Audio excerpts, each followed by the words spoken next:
In. Obviously, we know 1 and 2 are Trump and Kasich. Behind that, we do have this bunch of candidates, literally a bunch of them. Can we put them all up at the same time? Can we put up the one board that has everybody? That would be awesome. Yes. There we go. God bless you. I'll buy you all something nice. Bears repeating, we've called just the first 2. In fact, a check mark belongs next to Kasich that is not there. Right. Donald Trump will be the projected winner. John Kasich projected to be in second place. But behind that, look at how tight that is. 12, 11, 11, and 8. And this is with 65% of the vote in. I think we can clearly see that right column is a bottom tier, right? Mike Huckabee no longer in the race. Rand Paul no longer in the race. Ben Carson, Carly Fiorina, people like that are going to be making some hard decisions. On that left side, though, below Donald Trump and John Kasich, that's a very interesting grouping. In terms of what we just saw from Marco Rubio, taking essentially responsibility, Andrea, for this finish tonight, saying I performed poorly on Saturday night. That will not happen again. What did you make of that? That was pretty unusual, because it's one thing for a candidate to take responsibility for the overall, quality of the campaign. But to say at that moment on Saturday night, I blew it with my repetitive, robotic repetitions, which is basically what he's saying. And when he says that will not happen again, how is he going to recast himself, and how is he going to prove? Is there something else to offer other than that? We've not seen a moment like this in modern American politics.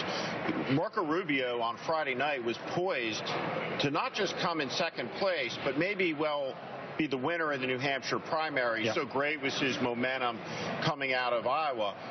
Perhaps the most disastrous debate performance since Dan Quayle against Lloyd Benson. And the practical effect of it is it's ended Marco Rubio's chance to be the Republican nominee, in my estimation. This is it, you think? I think it's it. Where does he go next? And it appears tonight, that he will be at best in 4th place, but could be lower. And certainly if he finishes below his mentor, Jeb Bush, the rationale for his candidacy collapses. So if you look at Jeb Bush, he certainly has done well enough tonight to go forward now into South Carolina, which has always been his strongest state of the early states. President George W. Bush will likely campaign for him there. He's immensely popular in the state of South Carolina, but Jeb Bush goes into South Carolina to make his last stand. In South Carolina, when you listen to John Kasich talk, John Kasich has run a positive campaign. I think you saw in that speech a unique man, the inherent goodness of the man. South Carolina, he speaks as a person who knows what he's talking about. Meanness is a political virtue.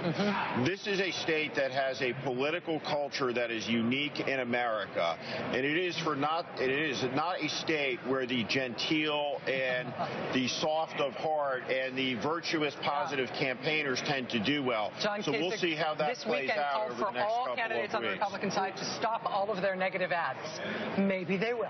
We think of the late Lee Atwater and some of the past history in Republican politics. Yeah. 2000 South Carolina. We're moving into the tough, mean, bare knuckles phase of the campaign into South Carolina. There are stories that were just out days ago calling Marco Rubio the most feared Republican to face, for especially Team Clinton. Just a stunning turn of events. A break for us. When we come back, more of our coverage. We still have a lot of race to go here. Lots